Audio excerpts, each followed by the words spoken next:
Greetings, ladies and gentlemen, and welcome to this latest edition of Princess and the Human Book 2. If you're new to the series, there is a playlist listed down below in the description, including Book 1.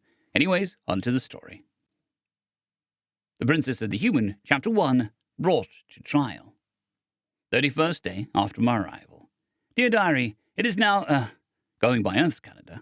I now would have spent an entire month in Home, although the days here are slightly longer, so I guess it's actually a bit more than that. Either way, it was certainly an eventful month. Over the last week, things have finally calmed down a bit. The princess, still, has recovered enough to get back to work, even if not at full capacity. She also can't stand for long yet, but considering she almost died, no. She also started to prepare delegations to the other species to see if any of them met the rest of the colony. They will depart soon. I'm not sure if I should hope for or fear getting an answer. I want nothing more than to hear that the rest is all right. But what if they are all...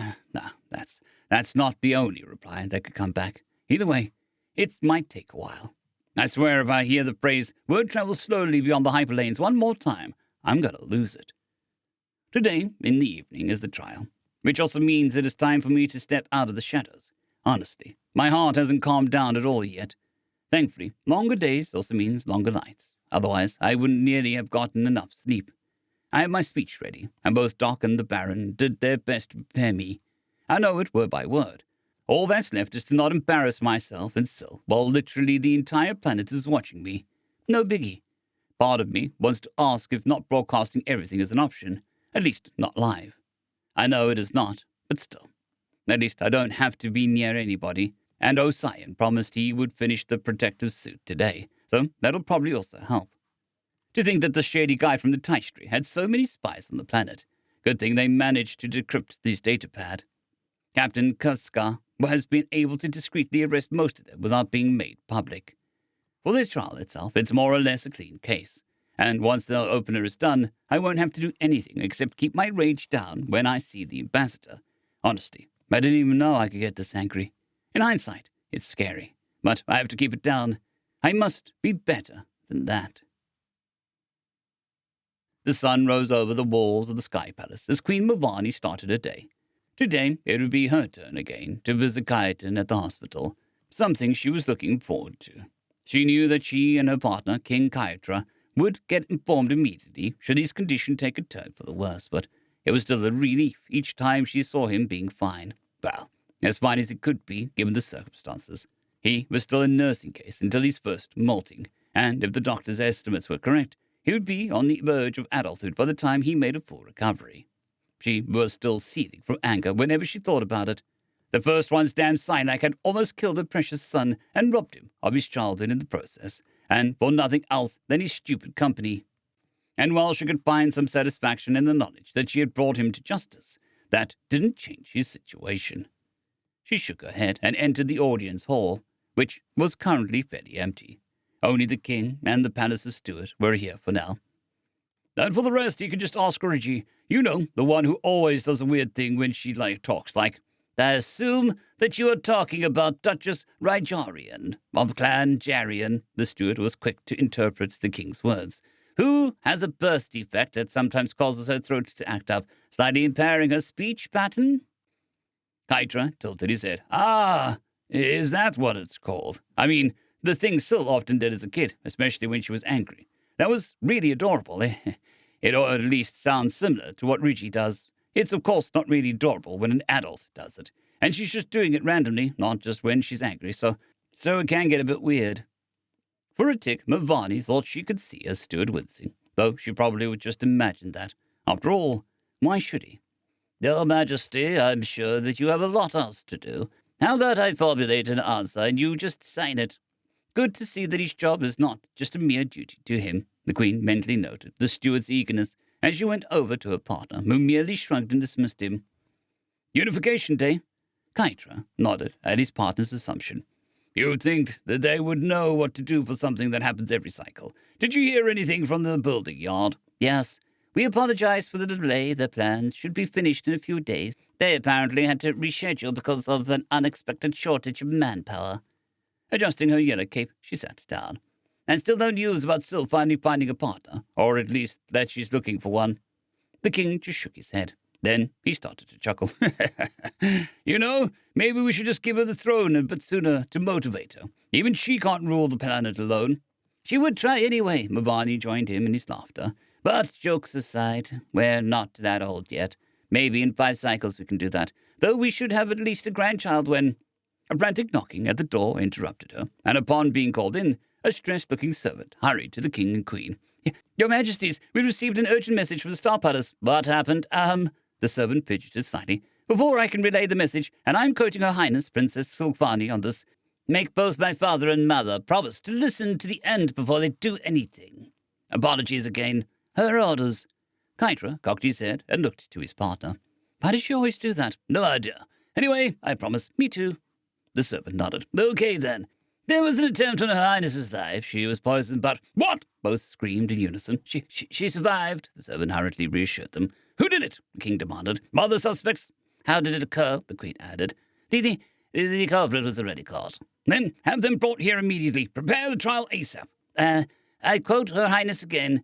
Since you entirely relinquished all authority relating to foreign matters to me due to specific circumstances of this case, I outrank you on this. Since I myself was the wronged party by the laws of our ancestors, you do not qualify to hold the trial. As the highest authority on Homne in all foreign matters, I hereby invoke the rule of impossibility for a judge of higher rank, and declare myself judge in this matter.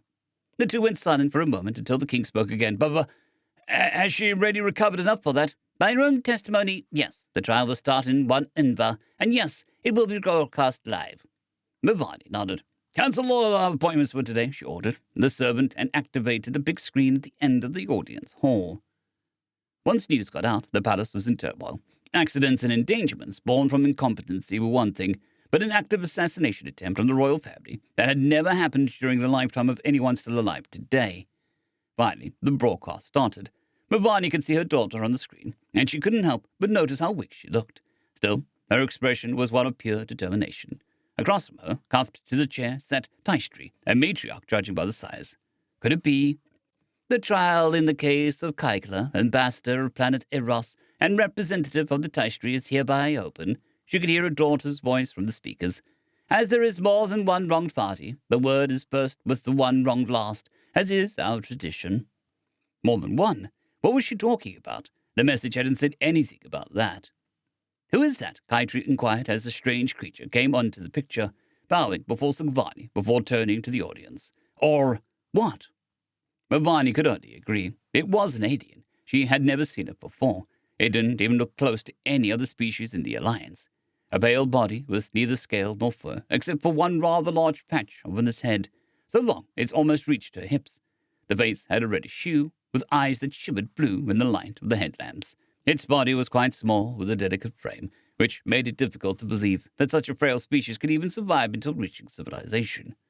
The clothes it wore were rather excessive. A white, something covered almost its entire body from the neck down, but as it was seemingly not enough for it, it also wore a green top and a blue skirt over it, the latter being similar in style to the current fashion in Homne's nobility.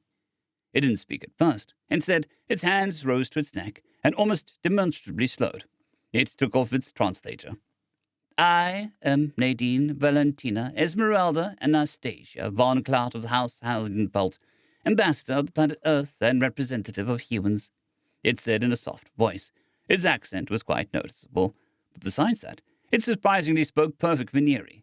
Few people bothered learning the language of another species, as it took a good portion of one's life to master, and before mastering it, translators were more reliable, even if they weren't perfect.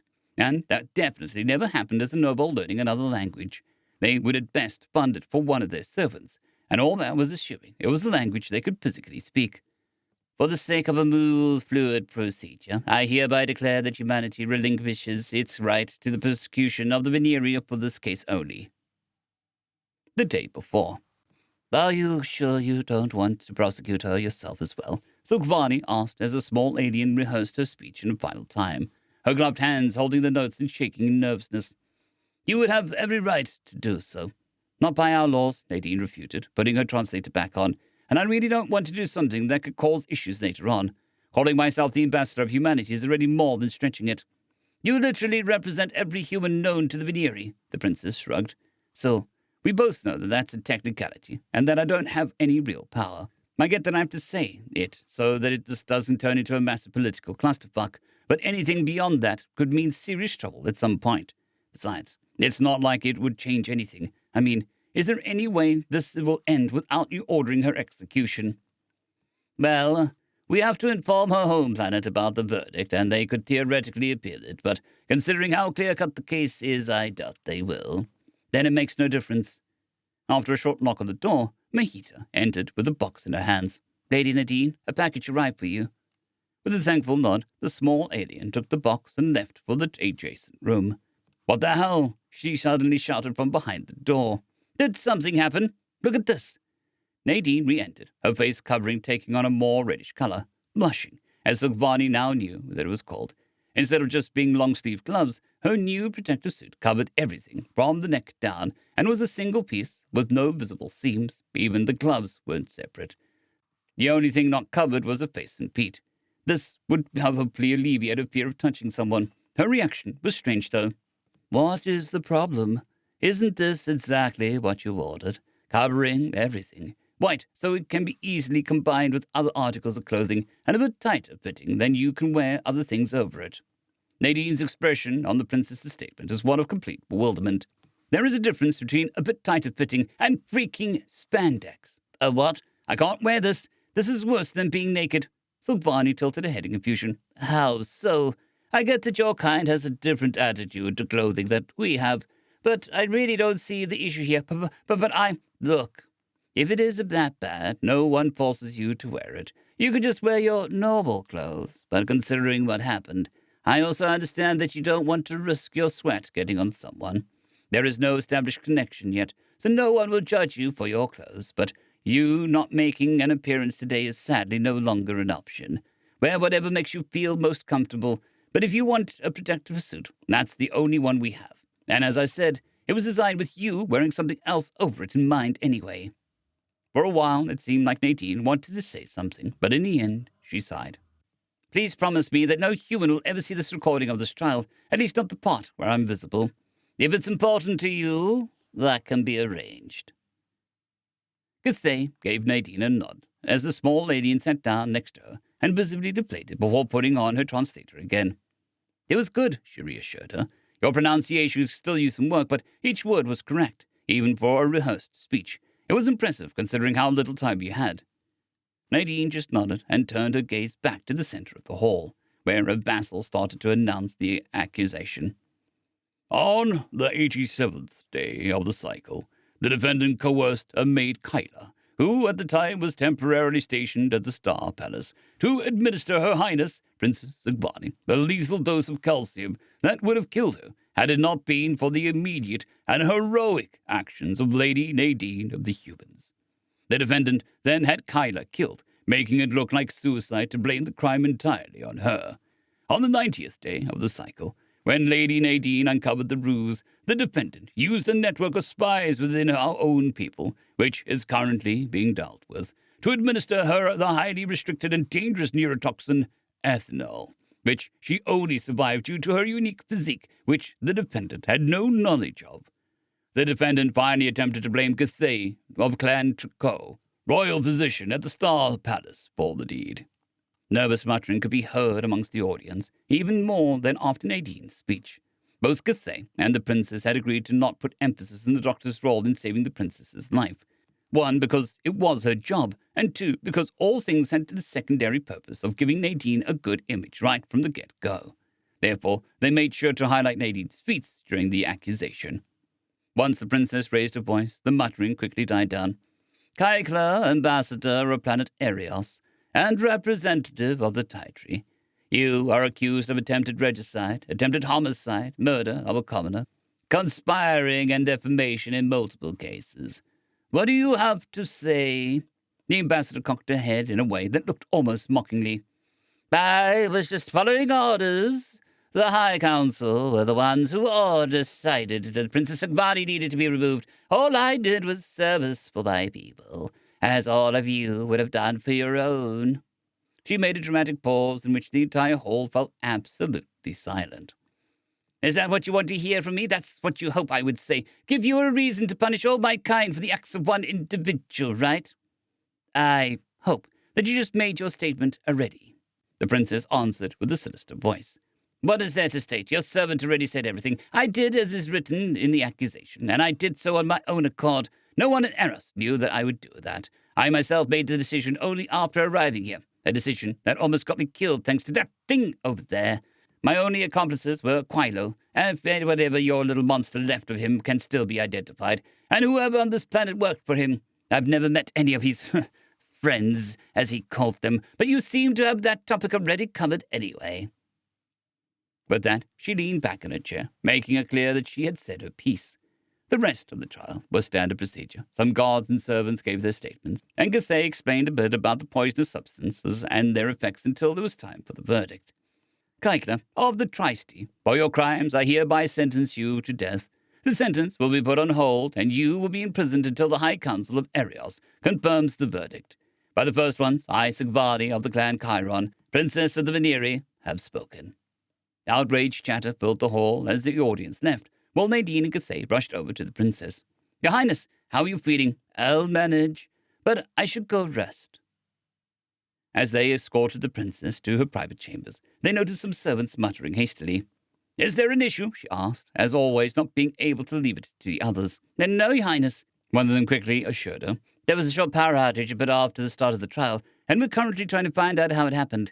But you don't need to worry, Your Highness. It was just a few tigs, and we managed to get the broadcast up again immediately. So, everyone saw the verdict? Yes, I can guarantee that. All right, then. Carry on. Finally, they reached the chambers, and Sigvadi sank into a chair with an exhausted groan. What happens next? Nadine wanted to know. Now we send a delegation to Eros to tell them what happened. Since Kaikler is not a citizen and a representative, her own people must confirm the verdict before we can enact it. But as I said, with all the evidence and her own confession, they won't try to appeal it. It's just a formality at this point. But considering the travel time and the fact that they'll likely be in turmoil when they hear it, it can take up to 30 days until we have a confirmation. We likely won't hear from them until then, since word travels slowly between hyperlanes. I know. End of chapter.